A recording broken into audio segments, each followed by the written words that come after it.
Hi friends, இன்றைக்கி சனி பகவான் பற்றி சில விஷயங்கள் பார்க்கலாம். நேற்று ஒரு வீடியோ போட்டிருந்தேன், நீங்கள் பார்த்தீங்களான்னு எனக்கு தெரியல.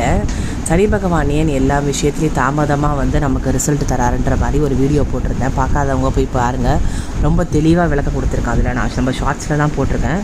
வியூஸ் கம்மியாக தான் போயிருக்கு. கண்டிப்பாக நீங்கள் பார்த்துட்டு அதுக்கப்புறம் நீங்கள் சப்ஸ்கிரைப் பண்ணுங்கள் ஃப்ரெண்ட்ஸ். கமெண்ட் பண்ணுங்கள், ஷேர் பண்ணுங்கள். வீடியோ போகிறதுக்கு முன்னாடி இந்த விஷயம் உங்ககிட்ட இன்ஃபார்ம் பண்ணணும்னு நினச்சேன். ஸோ இப்போ வீடியோவுக்கு போகலாம். ஸோ சனி பகவான்னாலே நமக்கு பார்த்திங்கன்னா எப்பயுமே கர்மக்காரங்கன்னு நம்ம சொல்லுவோம். அது தவிர பார்த்திங்கன்னா அவர் நமக்கு எல்லா ரிசல்ட்டுமே தாமதமாக தான் தருவார்.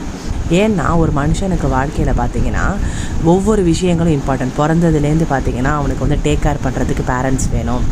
அதுக்கப்புறம் பார்த்திங்கன்னா படிக்கணும். அதுக்கப்புறம் கெரியர் செட்டில் ஆகணும். அதுக்கப்புறம் டிசிப்ளின்டு லைஃப் வாழணும். அது ரொம்ப முக்கியம்.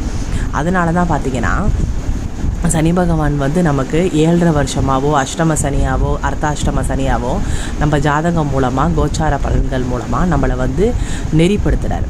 நம்ம வாழ்க்கையில் ஒவ்வொரு திசைகள் வரும். நம்ம லைஃப்பில் ஒவ்வொருத்தருக்கும் ஒவ்வொரு திசைகள் வரும். ஆனால் நம்ம எல்லாரும் பயப்படுறது பார்த்திங்கன்னா சனி திசைக்கோ இல்லைனா அர்த்தாஷ்டம சனியோ இல்லை அஷ்டம சனியோ இல்லை 7.5 சனிக்கு தான் பயப்படுறோம். ஏன்னு பார்த்திங்கன்னா அவர் தான் நம்மளுக்கு ஒரு டிசிப்ளினாக வளரணுன்றது ஒரு டீச்சராக நமக்கு அட்வைஸ் பண்ணக்கூடியவர் சனி பகவான் தான். ஸோ அதனால தான் அவர்கிட்ட நம்ம எல்லாருக்குமே பயம் இருக்குது. பயன்றதை விட அவர் சொல்கிற விஷயத்தை நம்மளால் அக்செப்ட் பண்ண முடியல. ஃபார் எக்ஸாம்பிள், இப்போ ஒருத்தருக்கு 18லேருந்து 25 வயசு நடந்துட்டுருக்குன்னு வச்சுக்கோங்களேன். அந்த காலகட்டத்தில் கோச்சாரத்தில் உங்கள் சந்திரன் மேலே சனி டிரான்சிட் ஆறாருன்னு வச்சுக்கோங்க. அப்போ உங்களுக்கு 7.5 சனி ஆரம்பிக்குது. ஸோ அந்த காலகட்டத்தில் உங்களுக்கு எப்படி இருக்கும் மனநிலைமைகள்னு பார்த்தீங்கன்னா, குழப்பமான மனநிலைமைகள், யாரையும் நம்ப முடியாத மனநிலைமைகள், நம்மளுக்கு யாருன்னே அறிமுகமாகாத ஸ்ட்ரேஞ்சர் ஒரு தேர்ட் பர்சனை முழுமையாக நம்பி அவங்கக்கிட்ட நம்ம லைஃப்பை ஒப்படைச்சிருவோம். அந்த மாதிரி நம்ம மனசில் குழப்பங்கள் ஜாஸ்தியாக இருக்கும்.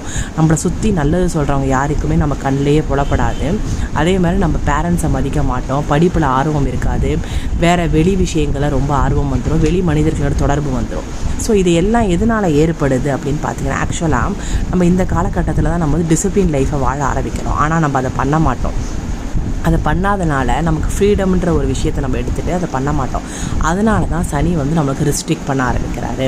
நீ இந்த விஷயத்தை பண்ணால் நீ கண்டிப்பாக ஃபெயிலியரில் போய் முடியும். அதனால தான் நமக்கு 18லேருந்து 25 வயசுக்குள்ளே நம்ம லைஃப்பில் நம்ம முடிவெடுக்கிறதுக்கான திறமை நம்மக்கிட்ட இருந்தாலும் பட் பேரண்ட்ஸ் தான் நமக்கு எது நல்லது கெட்டதுன்றது அவங்களுக்கு தெரியும். ஸோ முடிஞ்ச வரையும் நீங்கள் 7.5 சனியிலையோ அஷ்டம சனியிலையோ வெளி நபர்களை நம்பாமல் உங்கள் லைஃப்க்கு எது முக்கியமோ அதை பார்த்துட்டு நீங்கள் ட்ராவல் பண்ணிங்கன்னா கண்டிப்பாக உங்கள் சனி பகவான் அந்த காலகட்டத்தில் எந்த ஒரு நெகட்டிவ் பலன்களும் கொடுக்க மாட்டார். ஸோ இந்த மாதிரி நிறைய சுவாரஸ்யமான விஷயங்கள் நம்ம சனி பகவானை பற்றி பேசலாம். கமெண்ட் பண்ணிக்கோங்க, சப்ஸ்கிரைப் பண்ணுங்கள், ஷேர் பண்ணுங்கள் ஃப்ரெண்ட்ஸ். பாய்.